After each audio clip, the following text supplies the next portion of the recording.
żegnam moją ojczyznę.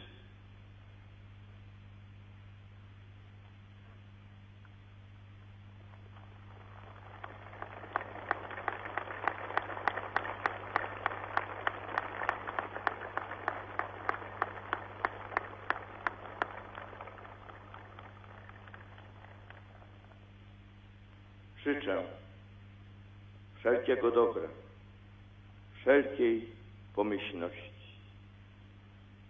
realizacji wszystkich szlachetnych planów i słusznych zamierzeń w każdej dziedzinie życia.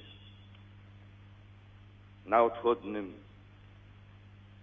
całuję tę ziemię, z którą nigdy nie może się rozstać moje serce.